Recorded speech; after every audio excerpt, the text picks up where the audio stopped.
Hey, this is Mark Adams at James Lick High School, and in this video I'm going to talk about the advantages of a cross-listed course. I know some teachers are considering maybe asking that their courses be decross-listed, and that is a teacher preference, but the advantage of a cross-listed course is that it reduces your workload because you're creating things once, and you still retain the freedom to apply certain items to different class periods. You can have different due dates. You can have assignments only go to a certain class period. In the gradebook, I can view each class period just by period, and I use the filter here. So right now I'm looking at period 6, but if I want to view period 1, I just click on period 1, and then I can start grading period 1's work. So the gradebook, even though the default is, all 4 sections, which is well over 100 students, I still have the ability to view just by period, and then I can just grade. So that's a pretty helpful feature, and the filtering tool even does more than just filter by section or period, but that's the main way that I use it. When you go back, I'll just show you announcements. You can also make an announcement that just applies to a certain class period. So let's say you are teaching 2, maybe 3 sections of a class, and but the class periods are pacing at a different rate.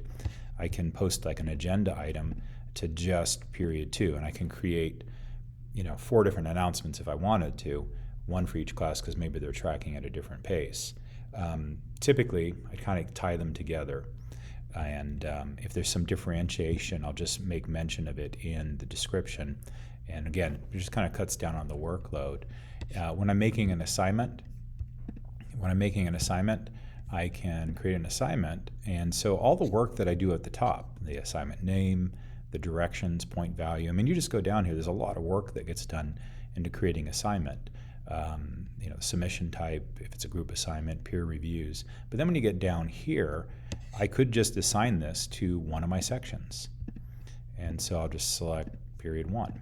And let's say 2 of my sections are doing this assignment, and I can have them have different due dates. So say only periods 1 and 4 are doing this. And so each class period can have a different due date.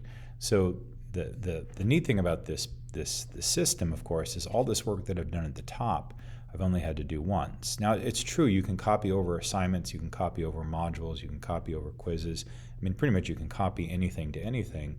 But if you have 3 or 4 sections of a course, then you're going to be doing this copying 3 or 4 times for each element, and that just creates a tremendous workload. And a lot of times, teachers who have classes that are not cross-listed, they get frustrated that there's all this work, and of course the question then comes up, can I just combine it all? And that's what it is. So by default, courses are cross-listed. Now, this is the new default, and it's really the ideal situation in terms of workload. So we talked about assignments can have different due dates, and assignments so you can even assign work to just a single period. Announcements can be directed to different types of periods. The gradebook, you can sort through it. When you're creating groups, if I go into people, I can create a group set. So this is where students would work in a team. I'm just going to call this test group.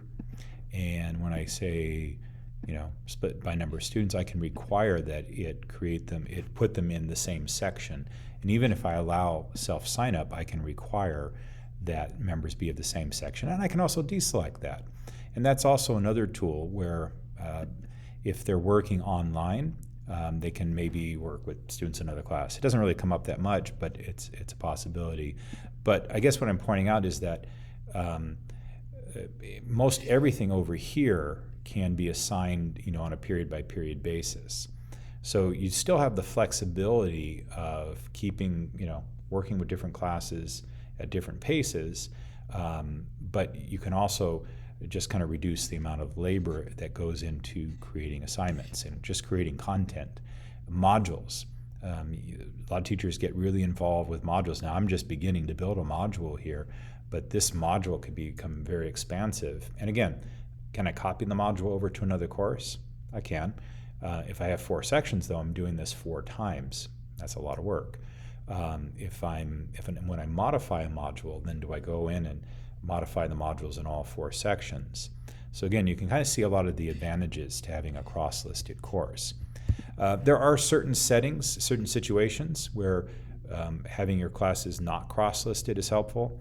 Some of our special education teachers, they might teach the same course, different class periods, and they're also teaching a radically different group of students. And so the courses are even though they're all coded the same, there's really different content, so there's an advantage to not cross-listing those courses. And it could just also be teacher preference. You just prefer to have your sections uncross-listed. But the thing to consider is that it does increase your workload a bit in terms of creating content on Canvas. And yes, you can share content with any course, that's true, but it's an extra process of constantly sharing work. And so this is one way to kind of reduce your workload.